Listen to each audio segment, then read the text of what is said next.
Bakit ayaw mo dun sa karelasyon ng pamangkin mo?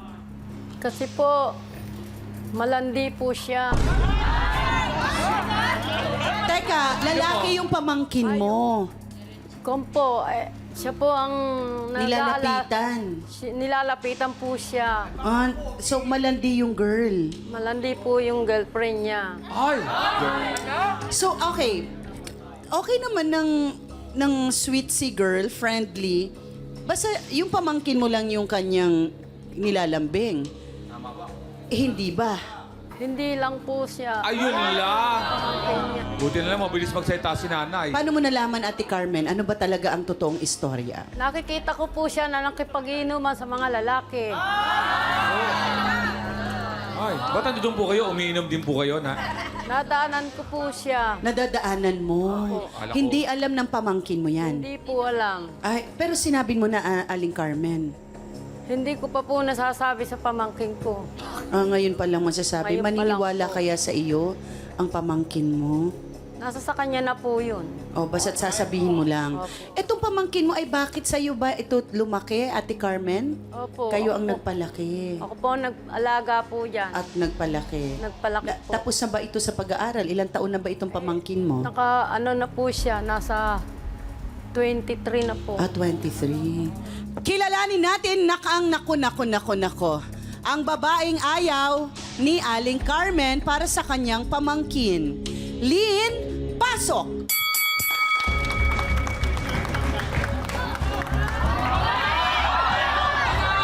Wag na, nay! Wag na, nay! Ano mukha nyo? Nako, wag na. Ate Lynn, ang sabi ni Nanay Carmen, kaya ayaw daw niya sa'yo dahil ikaw daw ay malandi. Hindi po yan totoo. Totoo Hindi na, yan totoo. nakikita kita. Pag inuman ka sa mga lalaki. Lynn, bibigyan kita ng pagkakataong ipagtanggol ang sarili mo, ha? Hindi po yan totoo. Gawa-gawa lang po yan. Gagawa-gawa lang po yan. Nakita kita. Kitang-kita ko. Ng dalawang mata ko. Saan mo nakita, Aling Carmen? Doon sa barkada sa kaibigan niyang matalik. Anong pangalan? Alam mo ba yung pangalan? Ang pangalan po niya ay Maika. So, meron kang barkada na close mo. Yun ang Since birth kasama pa po. mo lagi sa'yo. Yun ang lagi mong kasama. So, ano tong sinasabing may mga kainuman kayo, nakita kayo ni Aling Carmen? Hindi po, yung bali po na nakakainuman ko lang po, yung asawa po ng kaibigan ko, yung matali ko pong kaibigan. Yung sinasabi niya po na marami po ang kainuman na mga lalaki, hindi po yan totoo. Dahil gawa-gawa lang po yan ni Ate Carmen. Sinugod ko pa nga yan at hinahanap ko po yung pamangking ko sa bahay ng kaibigan niya. Pero tinatago po nila yung aking pamangkin.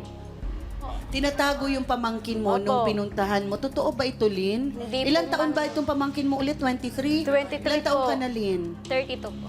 32. Okay.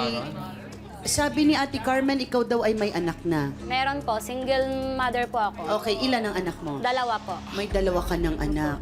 So, 23 years old. Paano ba kayo nagkakilala nung pamangkin? Ang pangalan ay si Gary? Paano kayo nagkakilala ni Gary? Nung time po, nag-inuman po kami doon sa lugar namin. May inuman po. Then, ito si boyfriend ko pong si Gary. Then, parating po siya. Ngayon, yung asawa po ng kaibigan ko, kasi magtropa po sila, habang palapit po itong si boyfriend ko si Gary, din tinawag po na, shot mo na din. Nag-shot din po siya. Tapos ngayon po, nung pagkatapos po mag-shot niya, then nagpaalam po siya na uwi daw po muna at maliligo, magbibis, babalik daw po siya. Then tsaka daw po yung jamming namin. Doon po kami nagkainuman po ng Sa tuloy-tuloy. inuman kayo nagkakilala Opo, opo. through your friend dyan sa bayan, sa barangay. Bakit, Lynn, gano'n na lang ang tutol ni Ate Carmen sa iyo? Kasi ayaw po niyan sa akin. Dahil ang Bakit nga? akala po niya, pinagkapirahan ko yung pamangkin niya. Totoo naman halos kunin mo lahat ng Dahil pera kung niya. totoo, Sen, yung binibigay sa akin ng pamangkin mo, kusa niyang binibigay sa akin, hindi ako nanghingi sa kanya kusa. Hindi totoo yan. Dahil hindi ako mukhang pera. Ano ba ang trabaho ni Gary? Ano ba ang trabaho ni Sa Gary? tubigan po. Sa Eh, tubigan? bakit siya may pera? Nag-delivery boy po ng tubig. Ng water. Binibigyan ka niya. Opo, kusa po siya nagbibigay, hindi po ako nanghihingi ng pera. Dahil mahal niya nga po ako, kaya binibigyan niya po ako ng pera.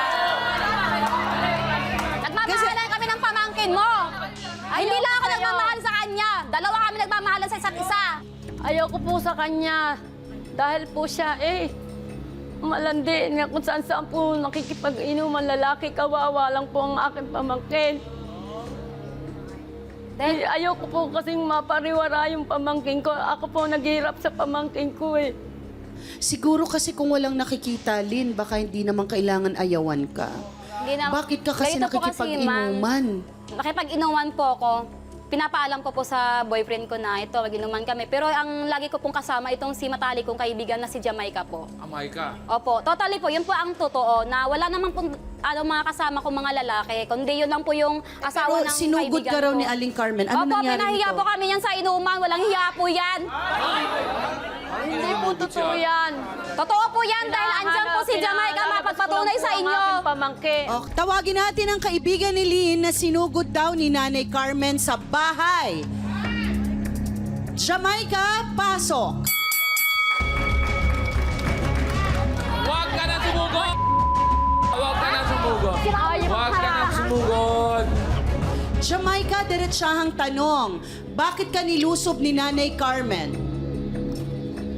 Sa bahay po namin, na hinahanap niya po yung pamangkin niya na si Gary. Wala naman po akong ilalabas na Gary. Ngayon po, ang sabi daw po niya, sige, ilabas mo si Gary. Wala naman po akong ilalabas. Ngayon, ilalabas ko po yung kaibigan ko. Wala po ako nagawa. Bakit ka naiiyak, Jamaica? Bakit? Masakit po kasi sa pakiramdam. Na ganyan po, isa po daw ako malandi po kasi rin daw po ako. Hindi naman po totoo yan Totoo yan. Dalawa Hindi. kayong nakikipag-inuman. Dahil simula sa poll, wala po kaming nakaibigan na naging lalaki. Gawa-gawa nyo lang po yan kasi ayaw nyo po sa pamangkin nyo sa akin. Ayaw nyo sa Nagsisinungaling ka akin. po.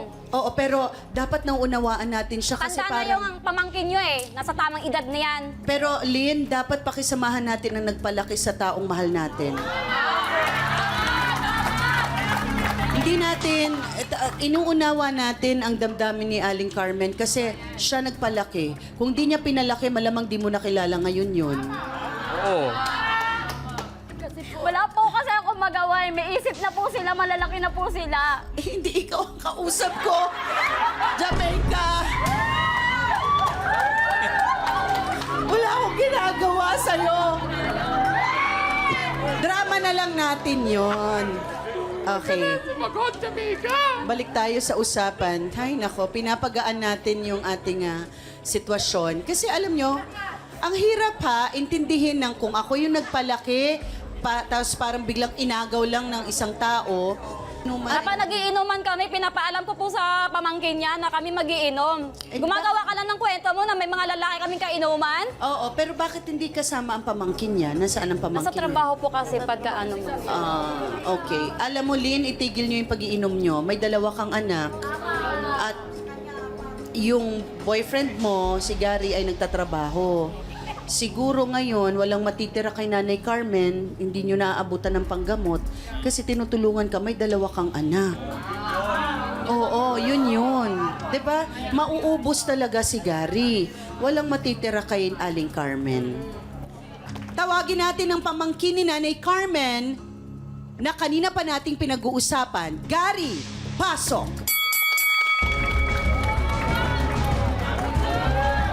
Dito ka mo po! Dito mo po! Dito! Dito ka mo po! Dito! Dito! Upo ka dito! Pwede ba kunin yung Dito! sa kabila para pair tayo? Sige. Gary, ayaw ni Nanay Carmen Celine para sa iyo. Ipaglalaban mo ba ang pag-ibig mo? Bali po, ganito po yan. Kaya ko naman po ipaglaban yung nararamdaman ko para doon sa babaeng gusto ko. Kaso lang po, nandito nga po yung tiyahin ko. Nag-iisa na lang po siya. Pag iniwan ko po siya, bali, siya na lang po mag-isa. Pag sumama ako sa girl na gusto ko, mag-iisa na lang po yung tiyahin ko. Ang bala ko po sana dito is magkaayos po silang dalawa and then kung sakali, sa isang bahay po sana kasama namin yung tiyahin ko para hindi naman po mapabayaan yung tiyahin ko. Kung tutusin. Okay. So, ang talagang, dahil si Lynn ay mahal mo naman, at mahal mo rin si Nanay Carmen mo. Gaano mo naman kamahal si Nanay Carmen? Anong tawag mo? Bali, parang mama na rin po yung tawag ko sa kanya kasi siya po yung nagpalaki sa akin. Gaano mo kamahal si Aling Carmen? Kasi utang ko na rin po yung buhay ko sa kanya, tutuusin, ma'am eh. Kasi siya nagpalaki po sa akin, ma'am. Bakit siya nag-aalala sa'yo na mapunta ka kay Lynn? Sa tingin mo may katotohanan ang mga sinasabi ni Aling Carmen na si Lynn at si Jamaica ay magkasundo sa pakikipag-inuman sa ibang lalaki? Alam mo ba ang tungkol dito? Nagpapaalam naman po sa akin yung girlfriend ko pagka pupunta po sila sa mga mission po na inuman or ano po. May contact naman po kasi kami, ma'am. Bali, papayagan ko naman po basta kasama po yung best friend niya. Hindi ko lang po alam kung sino-sino po yung mga kasama nilang. Di wag mong payagan. Diba? Bakit mo itutulak sa kung hindi mo alam sinong kasama? Dapat ang relasyon ay open communication, transparent. Diba? Hindi magpapaalam tapos may ganong, diba? Kasi po, ma'am, bali po, ang gusto kong mangyari nun, to see is to believe. Kapag nakita ko, pwede kong sabihin na totoo. Ayoko po kasi nung manggagaling sa iba, kwento sa iba, etc. Mahirap naman po kasi yun.